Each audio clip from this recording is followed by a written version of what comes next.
मैं यूनिवर्सिटी में लेक्चर दे रहा था, आप ही की इस रोड के एंड पे, छोड़ दें आप वीडियो, पता नहीं कहाँ कहाँ जानी है। मैं लेक्चर दे रहा हूँ, मास्टर्स की क्लास है, MBA की क्लास है लिटरली यार। तो लड़के इस तरह बिठाए हुए, लड़कियां उस तरह बिठाएंगे, मैं गया हूँ। और ये अभी का वाक्य नहीं, पुराना वाक्य, मतलब 2 साल हो गए इस वाक्य को। और लड़के ने एक ताई कोई फाश किस्म की वेबसाइट लैपटॉप पे खोली हुई और बैठा हुआ बस साइड पे, और मुझे देख के ऐसे कर रहा था।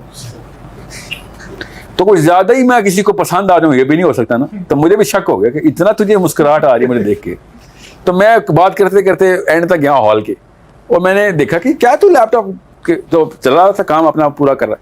मैंने कहा खड़े हो तो बेटा, सुनो क्या चाहते हो दुनिया से। कहता मुझे आपका सवाल समझ नहीं आया। मैंने कहा तुम, मैं इस लेक्चर के लिए आया हूँ, तुम यूनिवर्सिटी में आए हो, कोई तो कोई मामला होगा, दुनिया से क्या चाहते हो, ये तुम क्या कर रहे हो। कहता मैं कुछ भी नहीं कर रहा सर। मैंने कहा मैं बता दूं क्या कर रहे हो। कहता नहीं सर। मैंने कहा तो फिर छोड़ो इस बात को कि तुम क्या कर, Why are you doing this is the question, what are you doing। कहता मैंने तेरा पता तो नहीं उठाना मैंने। तो इतने में लड़कों में शोर शुरू हो गया, लड़कियों में भी, ओह।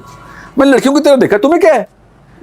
पता चला सर वो भाभी कमरे में है, उस लड़के की होने वाली बीवी लड़कियों के सेक्शन में बैठी हुई है। एंड शी सेड सर, लड़कों ने मुझे बताया ना कि सर वो लड़कियों भी बताएंगे सर ये उनका क्या चाहते हैं का आंसर ये है, बैठा हुआ है, ये चाहता है दुनिया में, वो उस लड़की से शादी करना चाहता है। मैं बाबा पूछा ना दुनिया से क्या चाहते हो, जी ये चाहता है। एंड ऐसे तेरी होने वाली बीवी कमरे में मौजूद है, तुझे उसको पता है कि तू क्या कर रहा है। कहता जी सर उसको पता है, आप उसकी टेंशन ना लें। And I looked at the girl and I said तुम्हें पता है वो क्या कर रहा है। कहती हाँ सर, लड़के ऐसे ही होते हैं।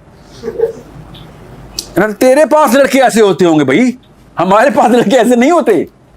और ये है वो औरत जिसकी वजह से लो, जिसको मैं कमजोर कह रहा हूं, जिसकी वजह से बुज़दिल बच्चा पैदा होगा तेरे घर। तेरे लो स्टैंडर्ड्स की वजह से तेरे बच्चा और भी लो स्टैंडर्ड पैदा होगा।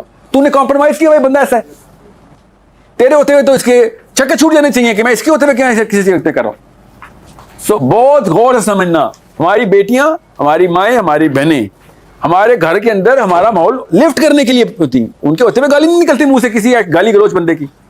आपने नोट नहीं किया कितना मर्जी बड़ा गाली गलोच वाला बंदा हो, औरतों को देख के चुप हो रहा कि नहीं यार यहाँ पे नहीं। इस लेवल की बरकत अल्लाह ने वही भी औरत में रखी हुई है कि वो अपनी सैंक्टिटी को बरकरार रखती है, ग्रेस उसकी कॉम्प्रोमाइजेबल नहीं है।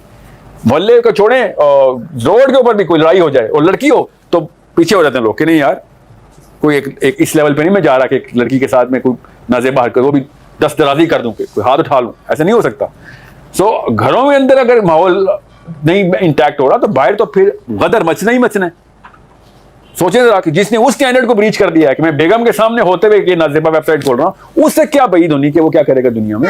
वो तो चलता फिरता बिल बोर्ड ऐसी काम होगा, उसको तो शर्म आया बिल्कुल ही खत्म हो गई।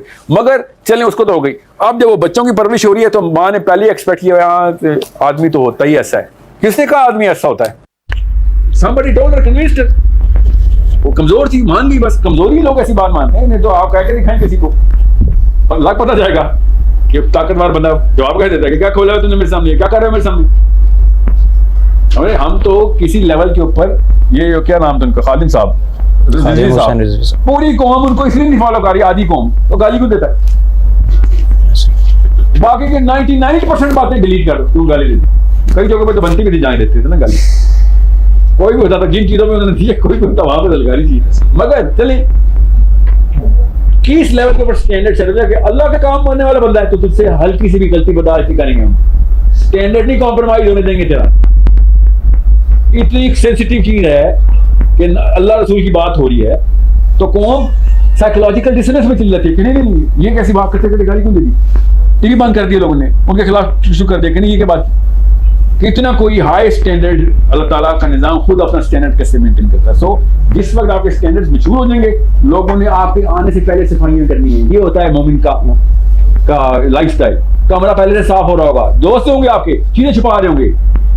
जैसे कुछ सहाबी इंटरव्यू लगा, ये वक्त आ सकता है आप में से 4 या 5 दिन कंसिस्टेंट एफर्ट दिखाएं, देखें आपके माहौल में कैसे करेक्शन शुरू हो जाएगी। आपके सगे दोस्त, बचपन के दोस्त भी सिगरेट छुपा रहे होंगे, चीजें छुपा रहे होंगे कि दोस्त आ रहे यार उसके सामने। ये कैसे होता है।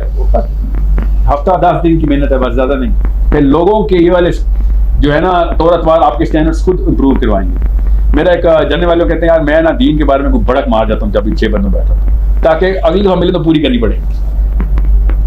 कह रहा अपने मन में लोगों को अपने ऊपर चेक बनाया हुआ है कि लोग कहेंगे अच्छी ताली बात आइंदा मैं नहीं कर सकता। कहता इसके अलावा मेरे से होता नहीं यार। अगर मैं आजीज खेलूंगा ना तो लोग कहेंगे हाँ ठीक है आजीज सा बंदा है, कभी ये गलती होगी कभी करने, ऐसी भड़क मारूंगा कि जैसे किरदार के बाद मेरा नाम आएगा।